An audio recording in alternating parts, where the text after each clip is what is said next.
Hi hello good evening. എല്ലാവർക്കും സുഖമാണെന്ന് വിചാരിക്കുന്നു. ഇന്നലെ അക്കൗണ്ടിങ് കൺസെപ്റ്റാണ് ഞാൻ വീഡിയോ ഇട്ടത്. അത് കണ്ടവർക്ക് അത് മനസ്സിലായി എന്ന് ഞാൻ വിചാരിക്കുകയാണ്. കാണുന്നവരുണ്ടെങ്കിൽ, വീഡിയോസ് റെഗുലറായിട്ട് കാണുന്നവരുണ്ടെങ്കിൽ ഒന്ന് കമൻറ്റ് ചെയ്യൂ കേട്ടോ. നിങ്ങൾ കാണുന്നുണ്ട് എന്നുള്ളത് അറിയുന്നത് എനിക്ക് വളരെയധികം സന്തോഷവും ഞാൻ ഇൻവെസ്റ്റ് ചെയ്യുന്ന സമയത്തിന് ഒരു അംഗീകാരവും ആയിരിക്കും. അപ്പം നമുക്ക് എന്തായാലും ഇന്നത്തെ ടോപ്പിക്കിലേക്ക് കിടക്കാം. ഇന്ന് അക്കൗണ്ടിങ് സ്റ്റാൻഡേർഡ്സ് ആണ് പഠിക്കുന്നത്. അപ്പോൾ അക്കൗണ്ടിങ് സ്റ്റാൻഡേർഡ്സ് നമുക്കൊരു 29ഓളം സ്റ്റാൻഡേർഡ്സ് ഇന്ത്യൻ അക്കൗണ്ടിങ് സ്റ്റാൻഡേർഡ്സ് ഉണ്ട്. ഇൻ്റർനാഷണൽ അക്കൗണ്ടിങ് സ്റ്റാൻഡേർഡ് അല്ല ഞാനിവിടെ പറയുന്നത്, ഇന്ത്യൻ അക്കൗണ്ടിങ് സ്റ്റാൻഡേർഡ്സ് ആണ്. അപ്പോൾ അത് 29ഓളം മെയിൻ മാൻഡേറ്ററി ആയിട്ട് ഉള്ള സ്റ്റാൻഡേർഡ്സ് ഉണ്ട്. ആ 29 എണ്ണം നമ്മൾ പഠിക്കണം. പക്ഷെ നമ്മളത് എങ്ങനെ പഠിച്ചാൽ മതി? ഏത് സ്റ്റാൻഡേർഡ്, അക്കൗണ്ടിങ് സ്റ്റാൻഡേർഡ് 1 എന്താണ് അതിൽ പറയുന്നത് എന്നുള്ളത് ജസ്റ്റ് മനസ്സിലാക്കിയിരുന്നാൽ മതി. അങ്ങനെയാണ് ക്വസ്റ്റ്യൻ വരുള്ളൂ. അല്ലാതെ അത് സ്റ്റാൻഡേർഡിനെ കുറിച്ച് എക്സ്പ്ലെയിൻ, നമുക്ക് ഡിസ്ക്രിപ്റ്റീവ് ആയിട്ടുള്ള ഒരു പാറ്റേൺ നമുക്കിപ്പോൾ ഈ ഒരു എക്സാമിന് ഇല്ലല്ലോ. ഒബ്ജക്റ്റീവ് ആയിട്ടുള്ള ക്വസ്റ്റ്യൻസ് അല്ലേ ഉള്ളൂ. അപ്പോൾ അതുകൊണ്ട് നമ്മൾ ആ ഒരു രീതിക്ക് നമ്മൾ പഠിച്ചാൽ മതി. അപ്പോൾ നമുക്ക് സമയം കളയാതെ സ്റ്റാൻഡേർഡ്സിലേക്ക് പോയാലോ, അക്കൗണ്ടിങ് സ്റ്റാൻഡേർഡ്സിലേക്ക് പോകാം. അക്കൗണ്ടിങ് സ്റ്റാൻഡേർഡ്സ് സിമ്പിളായി പറയുകയാണെങ്കിൽ ഒരു set of rules, procedures, guidelines ഒക്കെയാണ്. ഈ ഗൈഡ് ലൈൻസ് ആരാണ്? ഈ guidelines apex authorities, accounting apex authorities issue ചെയ്തിട്ടുള്ള ഒരു set of guidelines, rules അല്ലെങ്കിൽ പ്രൊസീജിയേഴ്സ് ആണ്. ഇതിൻ്റെ ബേസിലാണ് all over the world accounting work ചെയ്യുന്നത്. ഇത് എന്തിനു വേണ്ടിയിട്ടാണ് എങ്ങനെ ചെയ്യുന്നത്? നമ്മൾ ഒരു കൃത്യമായിട്ടുള്ള നിയമങ്ങളും റൂളും പ്രൊസീജിയറും എല്ലായിടങ്ങളിലും ഒരേപോലെ ഫോളോ ചെയ്യുമ്പോൾ അക്കൗണ്ടിങ് മെത്തേഡ്സിന് ഒരു യൂണിഫോമിറ്റി ഉണ്ടാവും അല്ലേ? നമ്മളിവിടെ ചെയ്യുന്നത് തന്നെയാണ് നമ്മൾ ഡൽഹി പോയാലും ചെയ്യുന്നത്, അവിടെ ചെയ്യുന്നത് തന്നെയാണ് നമ്മൾ വേറൊരു സ്ഥലത്ത് പോയാലും ചെയ്യുന്നത്. അപ്പോൾ എല്ലായിടങ്ങളിലും ഒരു യൂണിഫോം മെത്തേഡ് നമ്മൾ കൊണ്ടുവരികയും അതുവഴി നമുക്ക് ബയസ് അല്ലെങ്കിൽ തെറ്റുകൾ, മിസ്റ്റേക്സ് അല്ലെങ്കിൽ എന്താ പറയുക, എറേഴ്സ് കുറയ്ക്കാനായിട്ട് സാധിക്കും. കമ്പാരിസൺ പോസിബിൾ ആക്കാം. ഈസി ആയിട്ട് നമുക്ക് പരസ്പരം രണ്ട് കമ്പനീസ് തമ്മിൽ കമ്പയർ ചെയ്യാൻ പറ്റും. ഇതിനൊക്കെ വേണ്ടിയിട്ട് മാക്സിമം ആക്യുറസി കൊണ്ടുവരാൻ വേണ്ടിയിട്ടാണ് യൂണിവേഴ്സലി അക്സെപ്റ്റഡ് ആയിട്ടുള്ള റൂൾസും മെത്തേഡ്സും പ്രൊസീജിയേഴ്സും ഒക്കെ എന്ത് ചെയ്തിരിക്കുന്നത്, സ്റ്റാൻഡേർഡ് എന്ന രൂപത്തിൽ ഡെവലപ്പ് ചെയ്തിരിക്കുന്നത്, ഇഷ്യൂ ചെയ്തിരിക്കുന്നത്. അപ്പോൾ അതാണ് അക്കൗണ്ടിങ് സ്റ്റാൻഡേർഡ് എന്ന് പറയുന്നത്. അപ്പോൾ നമ്മൾ ഈ സ്റ്റാൻഡേർഡ്സിനെ കുറിച്ച് പഠിക്കുമ്പോൾ ഇതുമായി ബന്ധപ്പെട്ട കുറച്ച് ഇൻസ്റ്റിറ്റ്യൂഷൻസിനെ എന്തായാലും നമ്മൾ അറിഞ്ഞിരിക്കണം. ആരാണ് ഇത് ഡെവലപ്പ് ചെയ്ത് ഈ ആശയം? അപ്പോൾ ഇത് actually international accounting standards develop ചെയ്യപ്പെടുന്നത് 1973 IASC ആണ്, ഇൻ്റർനാഷണൽ അക്കൗണ്ടിങ് സ്റ്റാൻഡേർഡ്സ് കമ്മിറ്റി. അത് ഇപ്പോൾ നിലവിൽ അതിൻ്റെ പേര് ഇൻ്റർനാഷണൽ ഫിനാൻഷ്യൽ റിപ്പോർട്ടിംഗ് ബോർഡാണ്. 2001 ഈ international accounting standard committee replace ചെയ്തു. ഇൻ്റർനാഷണൽ ഫിനാൻഷ്യൽ റിപ്പോർട്ടിംഗ് സ്റ്റാൻഡേർഡ്സ് ആയിട്ട് അത് റീപ്ലേസ് ചെയ്യപ്പെട്ടു. അപ്പോൾ നിലവിൽ international accounting standards all over the world എല്ലാവരും അക്സെപ്റ്റ് ചെയ്തിട്ടുള്ള അക്കൗണ്ടിങ് സ്റ്റാൻഡേർഡ്സ് ഡെവലപ്പ് ചെയ്തത് ആരാണ്? International accounting standards committee. ഇപ്പോഴത്തെ പേരെന്താണ്? International financial reporting board. അവർ ഡെവലപ്പ് ചെയ്ത സ്റ്റാൻഡേർഡാണ് ഇൻ്റർനാഷണൽ ഫിനാൻഷ്യൽ റിപ്പോർട്ടിംഗ് സ്റ്റാൻഡേർഡ്സ്. അപ്പോൾ നമുക്ക് അത് മനസ്സിലായല്ലോ നിങ്ങൾക്ക്. അപ്പം നമ്മുടെ ഇന്ത്യയിലേക്ക് വന്നു കഴിയുമ്പോൾ നമുക്ക് 2 സുപ്രീമായിട്ടുള്ള അക്കൗണ്ടിങ് ബോഡീസാണ്, അപ്പെക്സ് അക്കൗണ്ടിങ് ബോഡീസാണുള്ളത്, ഇൻസ്റ്റിറ്റ്യൂഷൻസ് ആണുള്ളത്. ഒന്ന് institute of chartered accountants of India, ICAI. പിന്നെ രണ്ടാമത്തത് institute of cost and work accountants of India. ഒന്നാമത്തത് institute of chartered accountants of India, short form ICAI, രൂപീകരിച്ചത് 1 ജൂലൈ 1949. ഇതൊക്കെ ചിലപ്പോൾ GK ആയിട്ട് നമ്മുടെ കൊമേഴ്സിൻ്റെ ഉള്ളിലുള്ള GK ആയിട്ട് ചോദിക്കാം. അടുത്ത ഒരു ഇൻസ്റ്റിറ്റ്യൂഷനാണ് institute of cost and work accountants of India, ICWA. അതെന്നാ രൂപീകരിച്ചത്? 28 മെയ് 1959. അപ്പോൾ എല്ലാ വർഷവും നമ്മൾ ജൂലൈ 1 ചാർട്ടേഡ് അക്കൗണ്ടൻസ് ഡേ ആയിട്ട് നമ്മൾ സെലിബ്രേറ്റ് ചെയ്യാറുണ്ട് കേട്ടോ. എല്ലാ വർഷവും ജൂലൈ 1. അപ്പോൾ ഇത് രണ്ടും മനസ്സിലാക്കിയിരിക്കുക.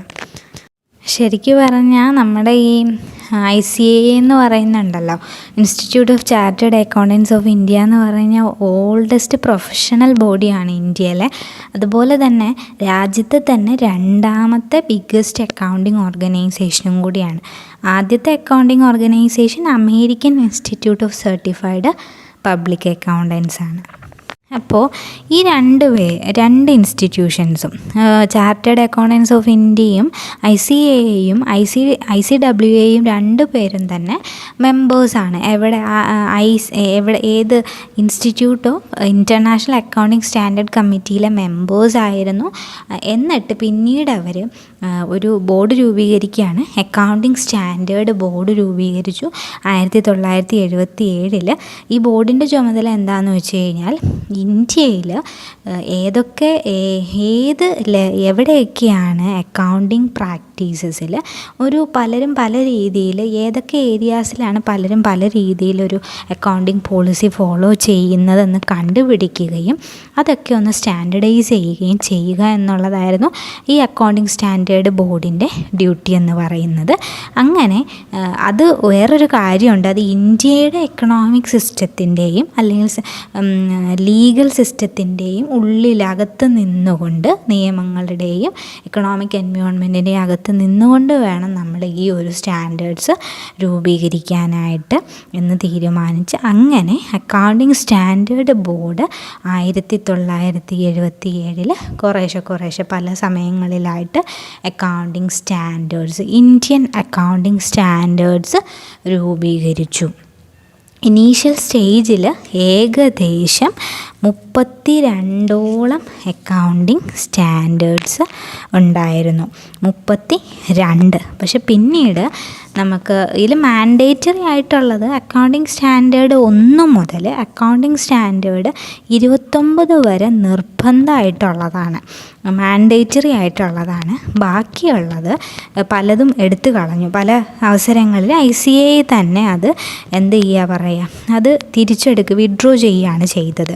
Accounting standard 6, accounting standard 8, accounting standard 30, പിന്നെ അക്കൗണ്ടിങ് സ്റ്റാൻഡേർഡ് 30, 31, അതുപോലെ തന്നെ 32, ഇതൊക്കെ ICAI പല സമയങ്ങളിലായിട്ട് വിഡ്രോ ചെയ്യുകയാണ് ചെയ്തത്. അപ്പം നിലവിൽ നമുക്ക് പഠിക്കാനുള്ളത് അക്കൗണ്ടിങ് സ്റ്റാൻഡേർഡ് 1 മുതൽ 29 വരെ ഷുവറായിട്ട് നമ്മൾ പഠിക്കണം. അപ്പോൾ നമുക്ക് സ്റ്റാർട്ട് ചെയ്യാം. ഞാൻ എല്ലാ സ്റ്റാൻഡേർഡും വളരെ ബ്രീഫായിട്ടാണ് പറയുന്നത്, ശ്രദ്ധിച്ച് കേൾക്കുക. ഡൗട്ട്സ് ഉണ്ടെങ്കിൽ കമൻറ്റിൽ ചോദിക്കുക. Accounting standard 1, disclosure of accounting policies. നമ്മൾ ഫോളോ ചെയ്യുന്ന അക്കൗണ്ടിങ് മെത്തേഡ്, സ്റ്റേറ്റ്മെൻറ്റ്സ് ഉണ്ടാക്കാൻ, അക്കൗണ്ടിങ് സ്റ്റേറ്റ്മെൻറ്റ്സ് ഉണ്ടാക്കാനായിട്ട് നമ്മൾ ഫോളോ ചെയ്യുന്ന പോളിസി എന്താണോ, ഏത് മെത്തേഡാണോ, അത് എന്താണെങ്കിലും അത് നമ്മൾ അക്കൗണ്ടിങ് സ്റ്റേറ്റ്മെൻറ്റ്സിൽ നമ്മൾ കാണിച്ചിരിക്കണം.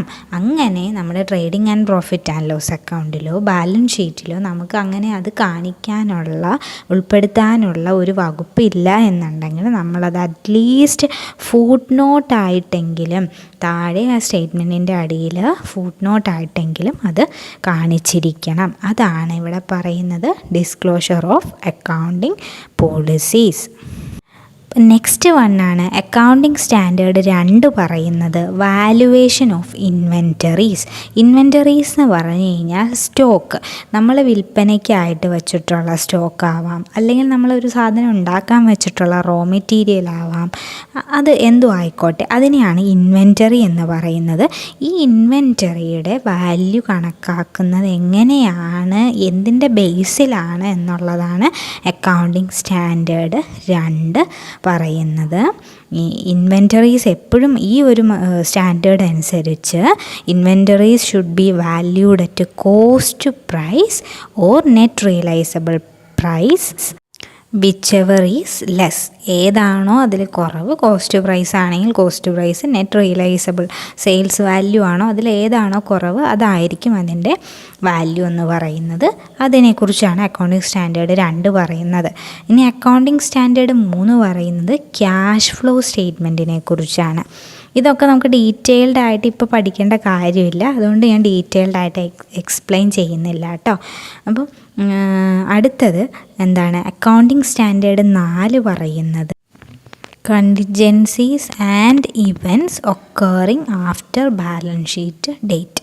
നമ്മൾ ബാലൻസ് ഷീറ്റൊക്കെ പ്രിപ്പയർ ചെയ്തതിന് ശേഷം ഉണ്ടാകുന്ന ഏതെങ്കിലും തരത്തിലുള്ള, അല്ലെങ്കിൽ ആ ഡേറ്റിന് ശേഷം വരുന്ന ഏതെങ്കിലും ഇവൻറ്റ്സും അല്ലെങ്കിൽ എന്തെങ്കിലും കാര്യങ്ങൾ, അത് ലോസ് ആവാം ഗെയിൻ ആവാം, അത് എന്താണെങ്കിലും അത് എങ്ങനെ അതിനെ ട്രീറ്റ് ചെയ്യണം എന്നുള്ളതാണ് അക്കൗണ്ടിങ് സ്റ്റാൻഡേർഡ് 4 പറയുന്നത്.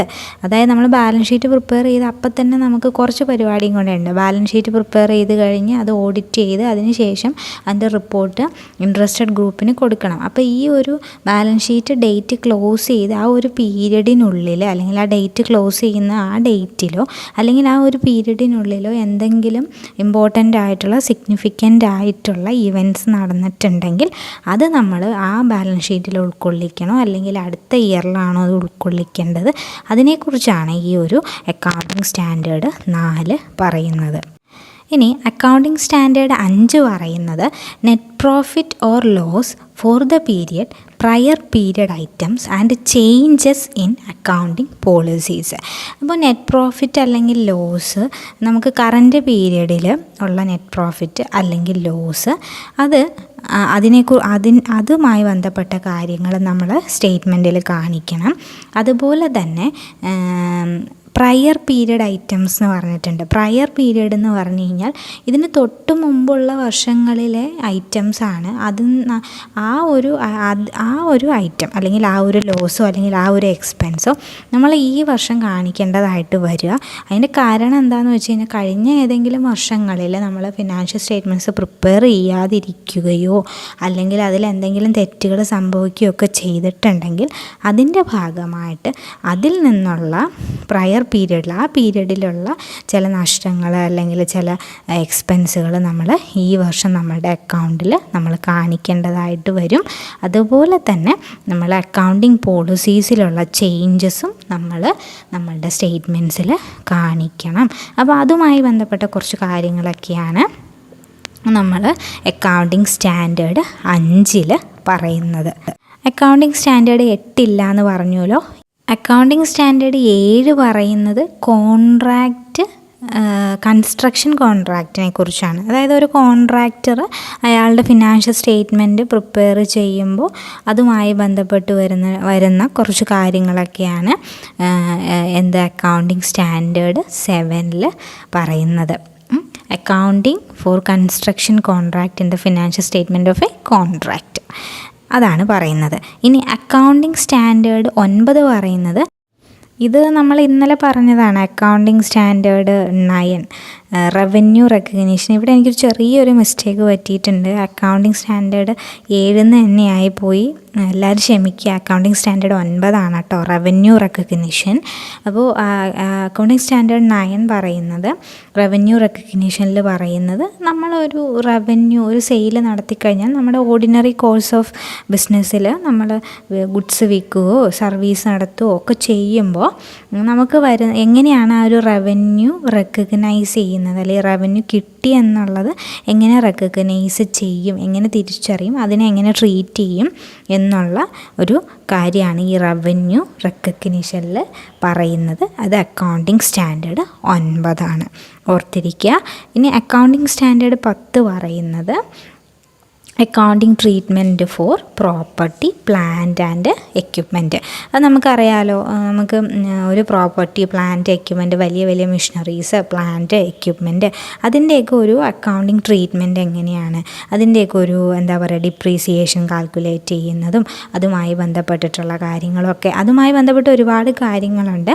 അപ്പോൾ ഇതിനെ ഈ ഒരു പ്ലാന്റ് പ്രോപ്പർട്ടി എക്യുപ്മെൻറ്റ് ഇതൊക്കെ നമ്മൾ ഫിനാൻഷ്യൽ സ്റ്റേറ്റ്മെൻറ്റ്സിൽ എങ്ങനെ അതിൻ്റെ വാല്യുവേഷനും കാര്യങ്ങളും അതൊക്കെയാണ് നമ്മൾ അക്കൗണ്ടിങ് സ്റ്റാൻഡേർഡ് 10 പറയുന്നത്.